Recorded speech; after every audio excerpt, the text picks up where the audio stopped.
សុំភ័ក្រមានគល់ខ្លាំងខ្លាយបរិយាយរឿងបីប្រការមួយមិនពីគ្រួសារបីស្នេហាក្តីសង្ក្រន់អ៊ំកិច្ចធានពេញពេញដោយទុំខាអ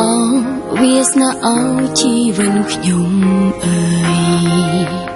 តាំងពីតូចរហូតដល់ធំគ្មានអ្នកចង់រួមអានខ្ញុំឡើយព្រោះហេតុផលមួយគឺខ្ញុំជាកូនអ្នកក្រគ្មានគ្រួសារកង់ក្ដៅដូចគេគ្មានអ្នកស្រឡាញ់ខ្ញុំស្មោះសរតែអ្នកណាខ្លាំងយល់ពីអារម្មណ៍មួយនេះប្រឹងញញឹមលួងចិត្តខ្លួនឯងប្រឹងសំដាយធ្វើដូចជាសំបាយចង់រួមមានក្តីសុខដូចគេប៉ុនប្រាកដមិនខ្លាយខ្លា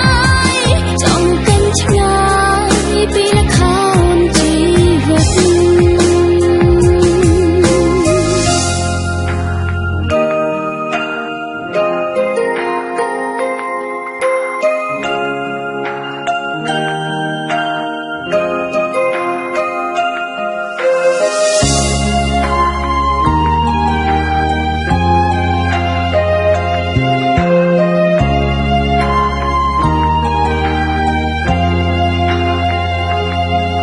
ពីតូចរហូតដល់ធំគ្មានអ្នកចង់រួមអានខ្ញុំឡើយព្រោះហេតុផលមួយគឺខ្ញុំជាកូនអ្នកក្រគ្មានគ្រួសារកង់ក្ដៅដូចគេគ្មានអ្នកស្រឡាញ់ខ្ញុំស្មោះសរ